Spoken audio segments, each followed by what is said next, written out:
তুমি যখন বেকার ছিলে আমি কিন্তু ভাব জানি নাই, আমি তোমাকে ছেড়ে রেখে চলেও।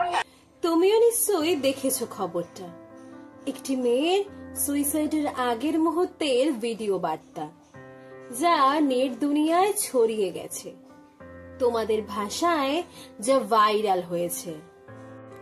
খুব দুঃখ পেয়েছো নিশ্চয়ই। তোমার কষ্ট এবং তোমার ডিপ্রেশনের সঙ্গে মিলে যাচ্ছে বুঝি। তুমিও কি একই কথায় ভাবছো তো পালিয়ে যাওয়ার একটা নতুন উপায় পেলে?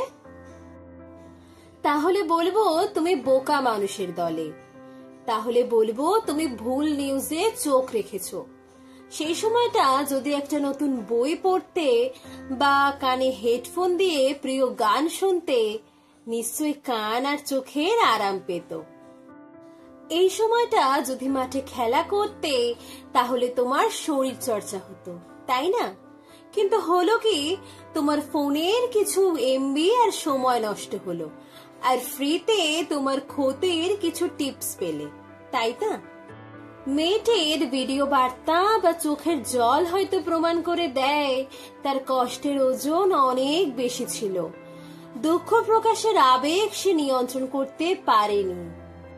সে হয়তো ভাবছিল সাংসারিক অশান্তি, স্বামী, মা, বাবা, তার আত্মীয় স্বজনের প্রতি তার ক্ষোভ, দুঃখ মানুষের মধ্যে প্রকাশ করে নিজেকে একটু শান্তি দিতে পারবে। তার শান্তির জন্য তার একমাত্র পথ মনে হলো আত্মহত্যা। এটা আদৌ কি কোনো বিজ্ঞানসম্মত ভাবনা? কোটি কোটি মানুষের কাছে পৌঁছেছে সেই ভিডিও।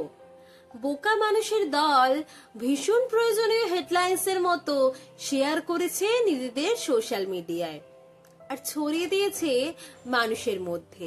এই ঘটনা কি মেসেজ দিল? কি শিখবে নতুন প্রজন্ম? মনে রেখো, জীবনের কিছু বিষয়কে প্রাইভেসিতে রাখতে হয়। মানুষের মধ্যে তা বিজ্ঞপ্তির মতো ছড়িয়ে দিলে শেষে দেখবে নিজেরই ক্ষতি হচ্ছে, পরে অনুশোচনা হবে। তাছাড়া খোঁজ নিয়ে দেখো, সবার জীবনে কম বেশি দুঃখ, হতাশা, ডিপ্রেশন থাকে। কেউ প্রকাশ করে, আবার কেউ নিজের মধ্যে আটকে রাখে। এর থেকে বোঝা যায় কে কতটা ম্যাচিওর। জীবন মানে শুধু জিতে যাওয়া নয়, জয়ের আনন্দ উপভোগ করা নয়, হেরে গিয়ে হতাশায় আত্মহত্যা করাও নয়। জীবনের প্রতিকূলতাকে অতিক্রম করে বারবার উঠে দাঁড়ানোই হচ্ছে জীবন। জীবনের প্রতিটি পথ কি সমতল হয়? মাঝে মাঝে ভঙ্গুর পথ অতিক্রম করতে হয়। সেই সবই তো জীবনের অংশ। তা না হলে আমরা কিভাবে সভ্যতার অন্যতম জীব হব? পৃথিবীতে যেমন হেরে যাওয়ার গল্প আছে, তেমন খুব হেরে গিয়ে জিতে যাওয়া মানুষের গল্পও আছে। কত বিকলাঙ্গ মানুষ আছে, কারো চোখ নেই, হাত নেই, পা নেই, অথচ তারা মনের জোরকে প্রশ্রয় দিয়ে প্রতিকূলতার সাথে লড়াই করে ইতিহাস করছেন। সেই সব গল্প আমরা কেন পড়ি না? সোশ্যাল মিডিয়ায় সেই সব গল্প কেন ছড়িয়ে দেয় না মানুষ? শোনো, জীবনকে ভালোবাসতে হবে। যে কোনো পরিস্থিতিতে যথার্থ আশ্রয় নিজেকেই খুঁজতে হবে। খুব সহজে তো অলস আর বোকারা পালিয়ে যায়। সবকিছু সহ্য করে যারা টিকে থাকে তারাই প্রকৃত যোদ্ধা। খোঁজ নিয়ে দেখো, তোমার থেকেও দুঃখে থাকা মানুষটা বেঁচে থাকার জন্য লড়াই করছে। শেষ বয়সে কত বৃদ্ধ মা বাবা বৃদ্ধাশ্রমে জীবন কাটায়। মধ্য বয়সে কত পুরুষ ও মহিলা মান অভিমানে ডিভোর্সের মামলায় প্রতিদিন পুরনো স্মৃতিগুলোকে গলা টিপে মারে। 30 বছর বয়সে মেধাবী ছেলেটি পেটের দায়ে হকারি করে। নিঃসন্তান নারী সামাজিক অবজ্ঞায় চোখ মুছে। কেউ বা টিকে থাকতে খারাপ পাড়ায় নিজের শরীর বেচে হাজারো অনিচ্ছায়।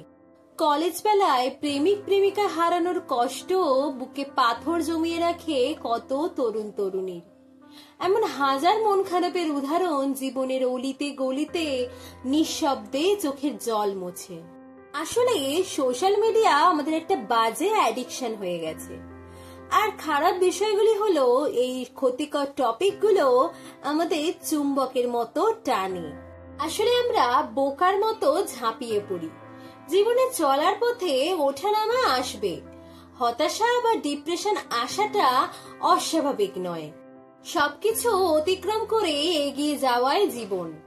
কত গাছের পাতায় ঝরে যায়, বৃষ্টিতে আবার নতুন পাতায় সবুজ হয়ে ওঠে গাছ।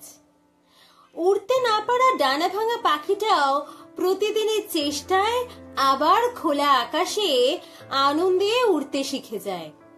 আর আমরা মানুষ হয়ে পারবো না, তাই হয় না। সোশ্যাল মিডিয়া বা খারাপ ভাবনার মানুষগুলো হয়তো তোমাকে প্রতিদিন লোভ দেখাবে, তবে তোমাকে সবকিছু অতিক্রম করে পজিটিভ হতে হবে। কারণ হাজার সমস্যাতেও সুইসাইড কোনো কিছুর সমাধান হতে পারে না। শুধু তোমার পালিয়ে যাওয়াই কিন্তু শেষ সমাধান নয়। তোমার সাথে জড়িয়ে থাকা মানুষগুলো ভুক্তভোগী হবে, সেটা ভাবাও তোমার দায়িত্ব। শোনো, উঠে দাঁড়াতে শিখতে হবে। জীবন মানে শুধু যুদ্ধ, ভিতর মতো পালিয়ে গেলে হবে না। যুদ্ধে নিজেকে সামিল হতে হবে, টিকে থাকতে হবে। এটাই জীবন, বুঝতে পারলেন?